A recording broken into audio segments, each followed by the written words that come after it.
government has assured Kenyans that their data will be protected as the National Digital ID Alias Maisha number is set to be launched end of this month. Now, speaking in Nairobi during the start of an awareness campaign, Immigration Principal Secretary Julius Bitok hosted civil society as one way of bringing about inclusion of public, especially those from marginalized communities, aiming to build public confidence.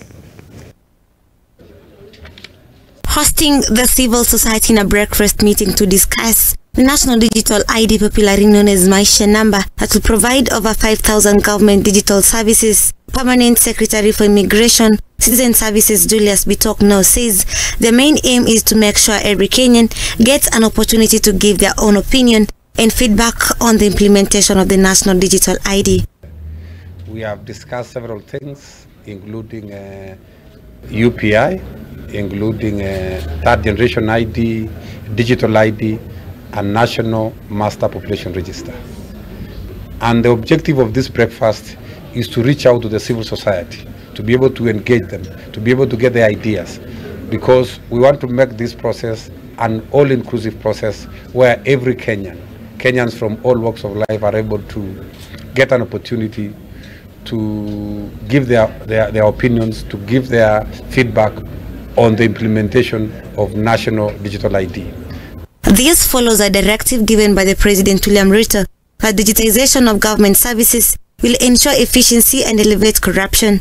Irungu Houghton, Director of Amnesty Africa, now says they have put the preconditions for effective digitization of the identity, saying that the design of the UPI and the third generation digital ID will be based on principles, naming public trusts is one of the challenges encountered.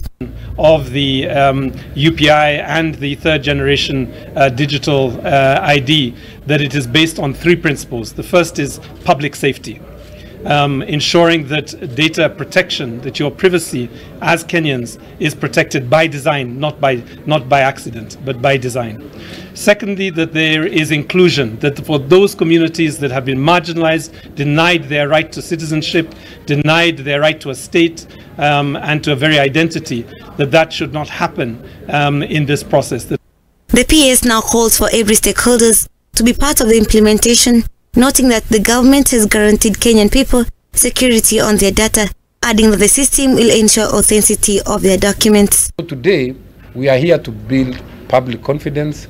We are here to guarantee the country that the document we are bringing on board is a secure document, and it will be an all-inclusive document that is going to eliminate marginalization of communities. It's going to be all-inclusive for all of us. It's going to capture all what is required to ensure that we have a digital identity for all Kenyans. So I want to say that we are making arrangements towards unveiling. A working group has been set by the PS to end up the assessment process. Maisha number will be launched by the President on the 29th of September this year. Mevin Getembe, Look Up TV, Nairobi.